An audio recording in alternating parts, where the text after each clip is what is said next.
আজকে আমি নানপুরি বানাচ্ছি। দেখুন, এর জন্য 200 গ্রাম আমি টক দই নিয়েছি, একটা পাত্রের মধ্যে নিয়েছি। এবার এর মধ্যে দেব স্বাদ অনুযায়ী নুন, হাফ চামচ বেকিং পাউডার, হাফ চামচের কম বেকিং সোডা। এর মধ্যে এবার দিয়ে দেব 2 চামচ চিনি, দিয়ে এইটাকে ভালো করে মিশিয়ে নিতে হবে একসঙ্গে।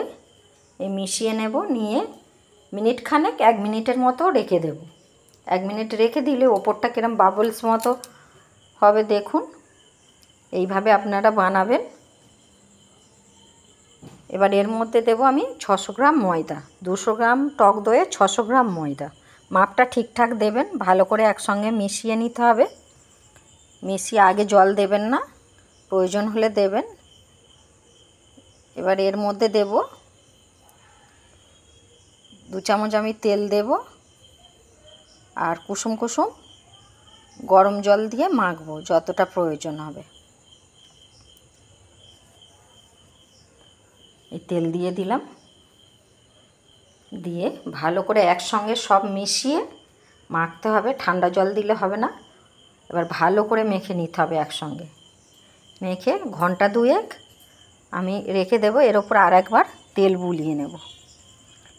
ভালো করে গোটাটা বুলিয়ে ঘন্টা 2 আমি গরম জায়গায় রেখে দেব রেস্টে। 1.5 থেকে 2 ঘন্টা রাখলে ভালো হয়। এইভাবে মাপটা ঠিক দিয়ে বানাবেন, খুব সুন্দর হবে। এবার ঢেকে রেখে দিলাম। এবার 2 ঘন্টা বাদ দেখুন কতটা ফুলে গেছে। ইস্ট ছাড়াই কিন্তু আমি বানাচ্ছি। ইস্ট ছাড়া ঘরের উপকরণ দিয়ে এইভাবে বানাবেন। ঠেসে নিলাম ভালো করে আরেকবার। এবার লেচি কেটে নেব। রুটির থেকে ছোট হবে, আর লুচির থেকে একটু বড় হবে। একটু শক্ত করে মাখবেন, কেননা মেখে চাপা দিয়ে রাখলে আবার নরম হয়ে যায়। আবার একদম শক্ত নয়, তবে একটু শক্ত হবে।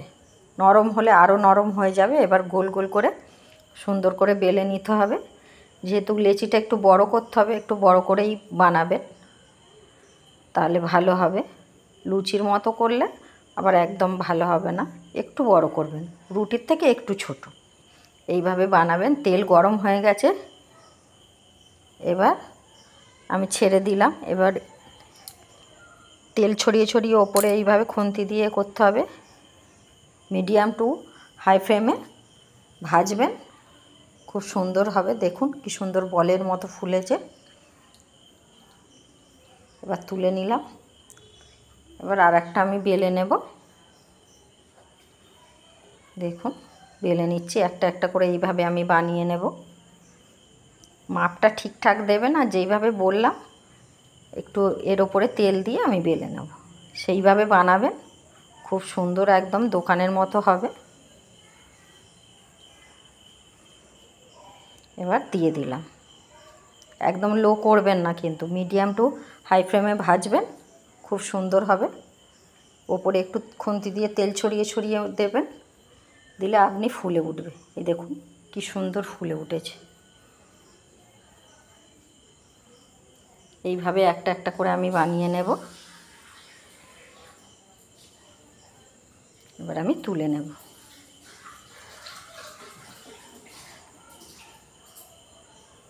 আর একটা দেখিয়ে দিলাম, কি সুন্দর দেখুন প্রত্যেকটা ফুলছে, হয়ে গেছে। এইভাবে আপনারা বানাবেন। কেমন হয়েছে কমেন্টে জানাতে কিন্তু ভুলবেন না। এই দেখুন কতটা নরম হয়েছে। ঘরে থাকা উপকরণ দিয়ে আপনারা এইভাবে বানাবেন। কেমন হয়েছে কমেন্টে জানাবেন। ভালো লাগলে লাইক কমেন্ট শেয়ার করবেন। রাখলাম, ধন্যবাদ।